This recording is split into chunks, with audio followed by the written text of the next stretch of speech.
Our mission today is a deep dive into water, but not, in its tranquil state. We're talking about when it becomes this overwhelming geologic force, flooding. We've gathered a range of sources to really synthesize the core mechanics, the reasons behind this, rapid escalation of flood events, their dual impact, and the modern strategies we're now using to manage this universal threat. Let's start immediately with, I guess, the nuance. The simplest definition holds, right? A flood is just water overflowing onto dry land. But the complexity, it's really in the source.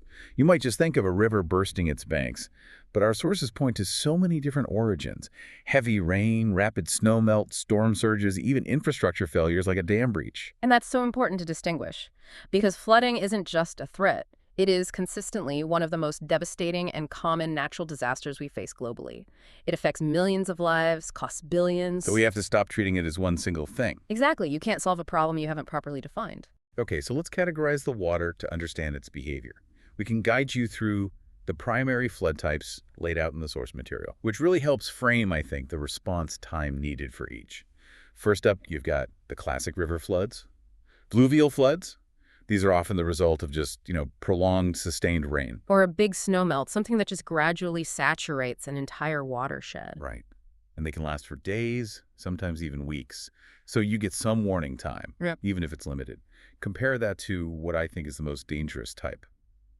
Flash floods. Sudden. Intense. And very localized. They come from these short, heavy bursts of rainfall, especially in places with steep terrain or dry riverbeds.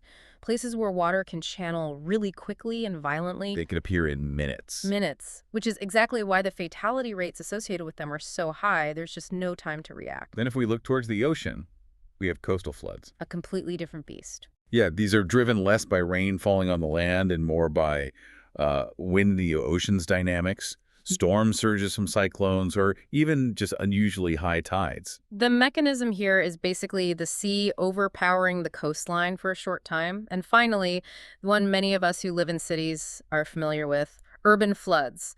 This is really a failure of human-made systems. It happens when the rainfall is just too intense for the sewers and the drainage systems to handle. So the streets become temporary rivers. Extremely inefficient rivers, yes. And what's crucial to understand here is that the volume of water isn't necessarily the only problem. It's the speed at which it hits all that non-absorbent ground. Okay, so that categorization helps us understand what happens. But the central, urgent question that all our sources seem to be asking is, why does it feel like these events are accelerating? And here's where it gets really interesting. Yeah. What's fascinating here is that the acceleration isn't from a single cause. It's this disastrous interplay between natural forces being amplified by our own engineering. Okay, so break that down. Let's start with the natural side. Climate change. It's fundamentally altering atmospheric thermodynamics. Specifically, we're talking about some basic physics, the Clausius-Clapeyron relation. Which says what?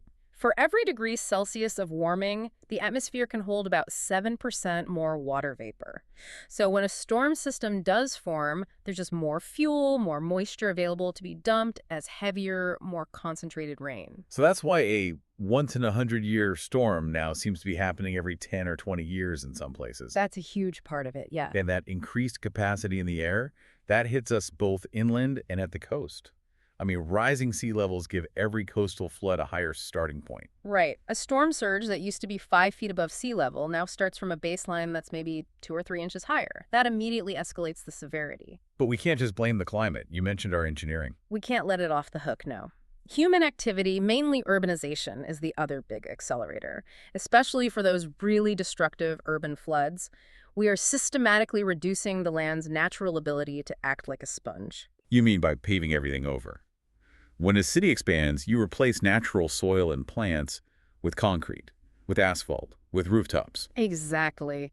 We've read about this technical concept, the impervious surface ratio, or ISR. It just measures how much of the ground is covered by stuff that water can't soak into. And a high ISR that just drastically increases runoff speed and volume. It's instantaneous. Instead of water gradually soaking into the soil, which helps refill groundwater and stabilizes the land, it immediately becomes runoff, which just completely overwhelms drainage pipes that were designed for, much lower historical rainfall rates. So you're saying if storms are getting, 7% wetter per degree of warming, and the ground's ability to absorb that water has been cut by maybe 50% because of paving, We're just setting ourselves up for a collision course. That's the perfect way to put it. But wait, if urbanization is such a direct cause, are we sometimes over-indexing on climate change as the main driver for every kind of flood? That's a really important distinction the sources make us draw. For, say, huge river floods over vast basins, the intensified rainfall from climate change is usually the dominant factor. Hmm. But for a localized urban flood, the sheer lack of absorptive capacity, the human modification of the landscape, is often the more immediate catastrophic trigger. The two are intertwined, of course, but our ability to fix the urbanization factor is much more immediate and local than fixing global atmospheric change. That synthesis is crystal clear. So let's move on to the consequences. When the water does hit, the impacts are just devastating. It wash away everything. Livelihoods, infrastructure, the financial damage is staggering. Billions of dollars lost globally every single year. And that's not just in direct damage, it's also supply chain disruptions, lost productivity. And beyond the money, the human cost goes on long after the water recedes. You see massive displacement, the threat of waterborne diseases, and the long-term hit to agriculture soil erosion, contaminated crops, and then food shortages. And environmentally, it can be a secondary disaster. Floods can flush all the accumulated pollutants from industrial sites right into our rivers and lakes. It's a bleak picture. But the source material also provides this critical and I think often forgotten counterpoint about natural balance. Yes. If we connect this to the bigger historical picture, water isn't inherently destructive. I mean, it's fundamental to life. So what do you mean by that? Well, historically, civilizations thrived in floodplains for a reason. Moderate annual floods were actually beneficial. They're vital for replenishing groundwater.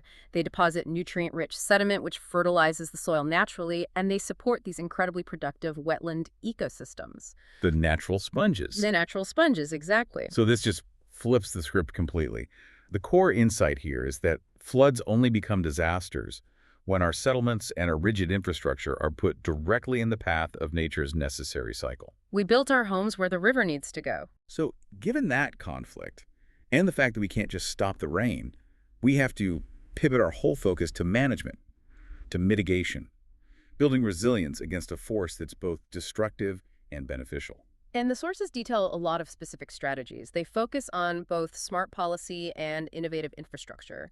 On the planning side, the most immediate lifesaver is having really effective, localized early warning systems. Systems that use predictive modeling to give people enough time to actually get out. Right. But the longer-term policy requires some hard choices. And this is where the political friction really comes in.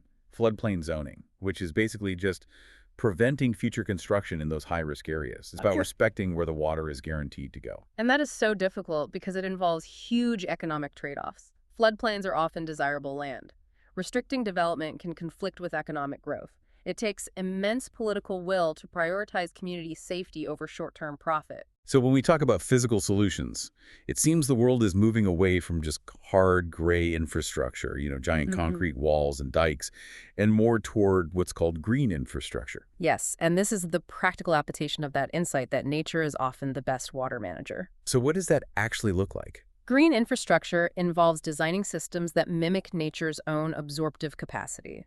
The material gives specific examples, like creating or restoring wetlands, which act as these massive free sponges, or implementing green roofs on buildings to absorb rainwater, and installing permeable pavements in cities that let water soak into the ground instead of just running off. It's about re-engineering our environment to let nature do its job again. And we also see broader things like reforestation and river restoration, which are pretty low-tech, but incredibly effective at slowing runoff and stabilizing soil. And finally, there's the social aspect which underpins all of this. No matter how advanced the zoning or the green tech is, the sources constantly stress the vital role of community awareness. Just knowing the risks, having a plan, that saves lives where engineering alone can't. So what does this all mean? We've covered the 4 distinct flood types. We've identified the twin drivers of climate change and urbanization, especially the impact of that impervious surface ratio. And we've recognized the dual nature of floods as both a disaster and an ecological necessity. And we've outlined that shift toward policy-driven resilience through zoning and a greener approach to infrastructure. Right. The ultimate takeaway, really, especially as we face more of these intense events, is that adapting to floods means we have to fundamentally rethink our relationship with the environment. It's not just an engineering challenge to be solved with bigger walls anymore. It's a social challenge. It's a social challenge centered on planning and protecting communities while also respecting nature's indispensable cycles. And that leads us to a final thought we want to leave you with. Since floods are necessary for replenishing groundwater and supporting those wetlands, the very things that form the basis of effective green infrastructure, how do we balance the need to encourage those wetlands near our cities for flood control with the absolute necessity of robust floodplain zoning that keeps people out of harm's way? That tension between using nature to protect us and keeping us safe from the power of that very same nature is the defining management challenge we're all going to face.